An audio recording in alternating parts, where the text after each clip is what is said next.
Hi boys and girls. Today, once again, we're going to be reading from Lives of the Musicians, and today we're going to focus on Stephen Foster. He was born in Pennsylvania in 1826, and he died in New York City in 1864, so we have a change, right? We have somebody that was not from Europe, we have someone who's from the United States. He's sometimes credited as being the real first American composer.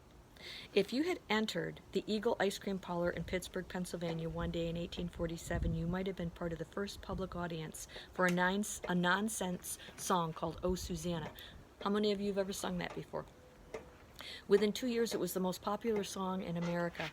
Its author, Stephen Foster, was a 21-year-old accountant. So he was an accountant, okay? Foster never got much for the song. Still, he said, the two $50 bills I received for it had the effect of starting me on my present vocation as a songwriter. They meant, for one thing, that he could stop working. He could stop working as an accountant. Foster had a happy childhood. He was the youngest of 10 children, and he was used to being the center of attention because he was the baby. His family didn't think music was an appropriate activity for a boy, so he was mostly self-taught, picking out melodies on the guitar at age 2, playing the flute at age 7. He wrote his first song at 13, and he would stay up late studying Bach and Mozart. It was said that Foster couldn't sit down at the piano without playing a brand new song, and his beautiful voice could bring tears to listeners' eyes. Sorry about that. His father described his talent as strange, but many of his songs, such as Camptown Races, became so well-loved that they're considered genuine American folk songs. People don't know who wrote them. Foster's shy, gentle personality didn't change much after his success. He always looked melancholy, and he could be stern. Once he asked a woman to decide on the spot between him and another man when both had arrived for a date at the same time. The woman, Jane McDowell, picked him permanently. Their marriage wasn't always happy, and occasionally they separated. Their only child, Marion, grew up to become a music teacher. Foster couldn't bear noise or interruption when he was composing. He would spend days in his room. He didn't enjoy sports or exercise except rambling in the woods near his house, and he was sometimes too nervous to sleep.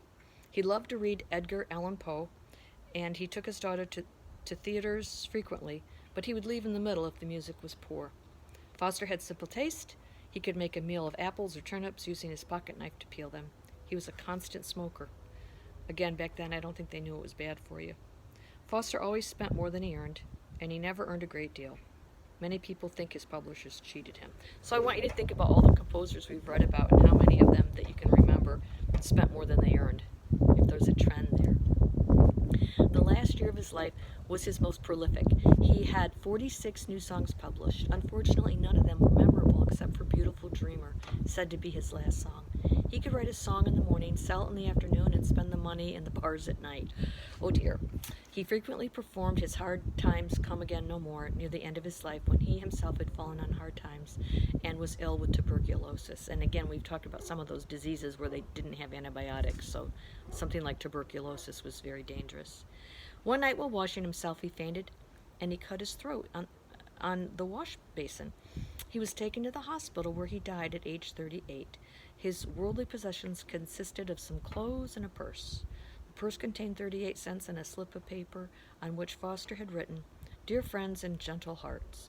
It was probably the start of a new song.